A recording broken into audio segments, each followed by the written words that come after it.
ওই কপালে তো থুতু মারা উচিত, যে কপাল আল্লাহকে সেজদা দেয়। কিতাবের মধ্যে আছে কপাল আল্লাহ তাআলা দুনিয়াবি কোনো উপার্জনের কাজে লাগায় না।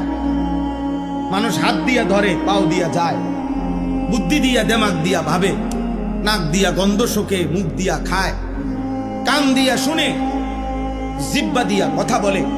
দুনিয়ার যে কোনো বিষয়ে মানুষের এই অঙ্গগুলো কাজে লাগে, কিন্তু কপাল দিয়া মানুষ কিছু ধাক্কাও দেয় না, আজ্ঞায়ও না, পিচ্ছায়ও না, ধরেও না, আলগিও দেয় না, কিছুই না।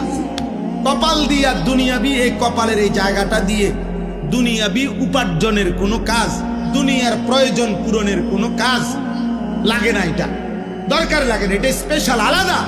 কিতাবে আছে আল্লাহর কসম, আল্লাহ তাআলা বলে, বান্দা তোর কপাল শুধু আমি আমার সেজদার জন্যই বানাইছি। যে কপাল আল্লাহকে সেজদা দেয় না, তোর কপালে থুতু, তোর কপালে থুতু, থু থু, তোর কপালে থুতু, থুতু, তোর কপালে থুতু,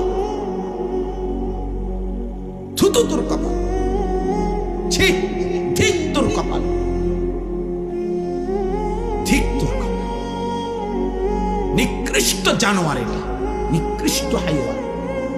প্রত্যেক বেনামাজি নাফাক দেখবেন, প্রত্যেক বেনামাজি পেশাব করে পানি নেয়, প্রত্যেক বেনামাজি পায়খানা করে পবিত্র হয় না, এটা শতভাগ দুর্গন্ধ। এটা বেনামাজি মানেই নাফাক, বেনামাজি মানেই নাফাক, বেনামাজি মানেই নাফাক। বেড়া হোক বেড়ি হোক,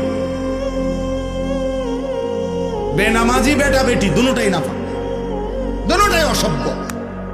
বেনামাজির কোনো লজ্জা নাই, বেনামাজির কোনো শরম নাই, বেনামাজির কোনো হায়া নাই, বেনামাজির মধ্যে ইনসাফ নাই, বেনামাজির মধ্যে ভদ্রতা নাই, বেনামাজির মধ্যে মানবতা নাই, বেনামাজির মধ্যে কৃতজ্ঞতা নাই।